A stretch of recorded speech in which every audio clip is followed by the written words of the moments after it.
Доброе утро! Программа «Якутск» сегодня продолжает свою работу, и я спешу познакомить вас с победителями конкурса Фонда президентских грантов Николаем Тарабукиным и Василием Домотовым, которые на реализацию своего проекта получили 4 миллиона рублей. Напомним, что конкурс Фонда президентских грантов проводился в прошлом году, и всего было подано рекордное количество проектов за все время существования этого конкурса – 11 085. 400 из них по результатам независимой экспертизы получили поддержку на общую сумму 4,5 миллиарда рублей. По словам представителей конкурса, наиболее успешными оказались грантовые направления, такие как охрана здоровья граждан, пропаганда здорового образа жизни, социальное обслуживание, социальная поддержка и защита граждан и поддержка проектов в области науки, образования и просвещения. А вот Николай и Василий получили поддержку на реализацию своего проекта в направлении окружающая среда и защита животных. Их проект называется «Человек, друг животных». Доброе утро, Николай, доброе утро. Василий, скажите, вот на что направлен ваш проект? Вообще расскажите о своем проекте. В 2020 году мы с Центром по работе с волонтерами Республики Саха-Якутия стали победителями гранта президента Российской Федерации. Наш проект называется «Человек, друг животных». И в рамках проекта мы должны стерилизовать и кастрировать домашних и бездомных животных. Друзья, не забывайте, что мы работаем в прямом эфире, так что вы можете смело звонить нам в студии и задавать вопросы гостям. Телефон студии я напомню, 320066, 321166, и также у нас работает WhatsApp номер 8964 428 8818. Итак, продолжим, беседу Николая, Василий, а проект уже, получается, запущен. Расскажите, как продвигается работа, что вы уже сделали и что предстоит сделать?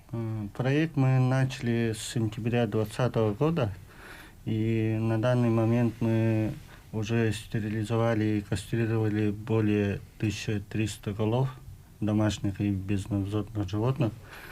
Но основная масса у нас домашние пока идут, и безнадзорные вот через зооволонтеров и зоозащитников тоже работаем. А как вы находите животных? Люди к вам сами обращаются, да? Люди сами записываются, и где-то зооволонтеры тоже заинтересованы и приходят. А на какой базе, где именно вы делаете операции? Операции делаются на базе ветеринарной клиники Айболит, Арктического государственного университета. И уже мы там каждый день работаем. Вот вы сказали, что уже более 1000 голов стерилизовали. А вообще, если говорить, сузить, сроки в сутки, в месяц, сколько проводите операций? Где-то больше 10 в день, и получается где-то больше 100 в месяц получается. Но также я знаю, что в рамках этого гранта вы должны вести плотную работу с волонтерами. Расскажите, как проходит обучение волонтеров, вообще кто они, ваши волонтеры? Здравствуйте, меня зовут Василий. Я являюсь руководителем волонтерского ресурсного центра «Академия». У нас в основном это волонтеры, это студенты Арктического государственного агротехнологического университета, то есть это ветеринары, которые уже имеют навыки работы, проведения операций, допустим. Кастрация – это не очень сложная операция, а стерилизация – это сложнее, поэтому все операции, все манипуляции проводятся под руководством и вместе с преподавателями. С опытными хирургами. Как много волонтеров у вас на сегодняшний день? На сегодняшний день в реализации проекта участвуют свыше 30 волонтеров. Они посменно работают, чтобы у ребят было время и на свои занятия. На личную жизнь, наконец. Да. Как вообще вы проводите обучающие семинары? Как проводится работа с волонтерами?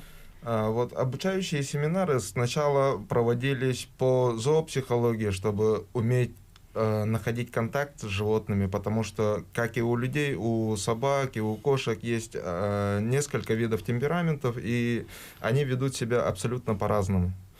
поэтому нужно ориентироваться по их поведению, как с ними общаться и как это все делать. Потом уже по технике безопасности, потому что вот, здоровье наших детей для нас более важно, да? Это первостепенное, потому что какими благими мы целями не руководствовались, мы должны, во-первых, беречь жизнь и здоровье своих ребят, своих волонтеров. И после этого вот они уже проходят более узконаправленную подготовку по хирургии и уже начинают помогать, ассистировать. А у кого есть уже опыт, те под руководством опытных хирургов уже занимаются непосредственно самими операциями. У нас в студии есть телефонный звонок. Доброе утро, мы вас слушаем. Говорите. Алло, здравствуйте. Здравствуйте. Очень хорошая передача. Я бы хотела уточнить насчет кастрации кота в Сайсарском округе. Поселок геологов поблизости есть? Спасибо. И еще на дому можно пригласить? И сколько это будет стоить? Спасибо за звонок. У нас сейчас вот в рамках проекта все эти манипуляции на базе ветеринарной клиники «Айболит» проводятся бесплатно. Нужно просто записаться по стационарному номеру 36 52 01. Записаться и потом подойти бесплатно, да? Айболит вообще клиника где находится, в каком районе города? Находится в Сайсарском районе, возле факультета ветеринарной медицины.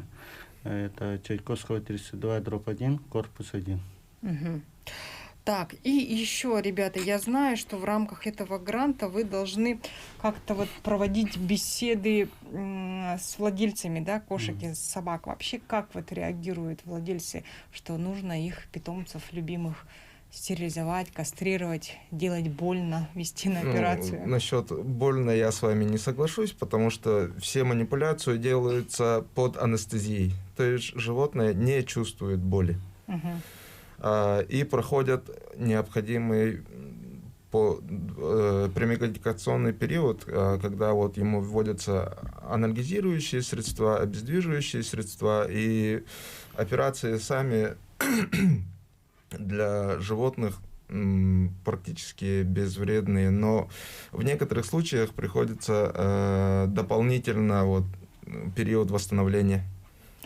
А вообще, что сложнее? Какую операцию сделать сложнее? Кастрацию или стерилизацию? Сложнее, конечно, стерилизация. Стерилизация – это полостная операция, поэтому это... И потом питомец после этой операции, дольше находится под наблюдением, да, ветеринара, я так понимаю? У нас сразу эти хозяева забирают. В тот же день? В тот же день забирают. В основном это... Выход из наркоза бывает свойственным. Индивидуально каждое животное переносит под свою. И так восстановление не так уж заметно. А есть ли противопоказания у животных? Вот кому нельзя идти вот на эту операцию? Нельзя в основном только в слишком раннем возрасте и во время течки или гона. А насчет раннего возраста, это вот какого вы имеете в виду? Половозрелый возраст собак и кошек в основном начинается в среднем от 8 месяцев. Желательно нужно после 8 месяцев, когда кошка или собака уже половозрелая, и все у него сформировалось. То есть ближе к году получается, да? Василий, вы не договорили насчет реакции владельцев. Как они обычно реагируют? Вот, допустим, мы проводили 2 семинара для владельцев животных на базе нашего университета с привлечением ветеринаров, да, не только ветеринаров, но и паразитологов, кто по уходу, все, допустим, которые необходимы для навыки для заводчиков животных, да, для владельцев, им было объяснено, и люди очень охотно, во-первых, ходят на этот семинар, и они очень, им интересно, допустим, как правильно ухаживать за своими животными, что нужно делать, чтобы сохранить его здоровье. и продлить их жизнь. Потому что животные — это же как члены нашей семьи. У меня у самого кошка, она стерилизована, ей 19 уже лет. О, а что насчет породистых вот питомцев? Наверное, все-таки не всем это дано и не все захотят. Ну, породистыми в основном занимаются заводчики, и там заводчики сразу дают рекомендацию, это животное можно уже пустить на, ну, на потомственное. И бывает, заводчики запрещают. Ну, немножко другая история Да. получается, да? А вообще, какие цели вы преследуете? Каков ваш конечный результат этого проекта? Проект, основная цель проекта — это уменьшение количества безнадзорных животных. Потому что безнадзорные животные в основном все равно появляются из-за халатности хозяевов. Вот на это и направлен наш проект. А какие результаты вы уже видите сегодня? Результат, я думаю, результат будет виден уже через год. Ну, у нас, ну, как пройдемся по городу, уже будет видно по количеству бродячих. К нашей беседе присоединяются телезрители и радиослушатели. Доброе утро, мы вас такой слушаем. вопрос из города Вилюйска, Николаева Наталья Семеновна. Очень приятно. Такой вопрос. Что бы они сказали о проблеме безнадзорных собак, которых становится очень много, ходят стаями, нападают на людей. Очень боимся выходить на улицу, а очень опасно для маленьких детей и особенно для пожилых. Да, абсолютно согласна с вами. Спасибо за звонок. Что вы можете сказать по этому поводу?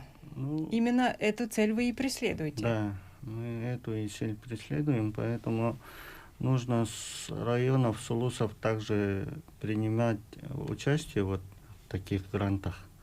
Или в грантах муниципалитетов тоже можно. Это одна из этих сторон решения этого вопроса. Мгм. У нас в студии снова звонок. Доброе утро, мы вас слушаем. Так, звонка нету, я ошиблась. Скажите, пожалуйста, вот насчет вот звонок поступил же из Вилюйска, да? А вы не планируете расширить свою географию? Ну, данный проект у нас география пригород и город Якутск. Ну, может быть, в В будущем. будущем, может быть, дадут, вот Мгм. еще будем участвовать. Что ж, огромное спасибо вам, ребята, за то, что нашли время, пришли к нам в студию и рассказали о своем замечательном проекте. Я желаю вам удачи и отличного настроения.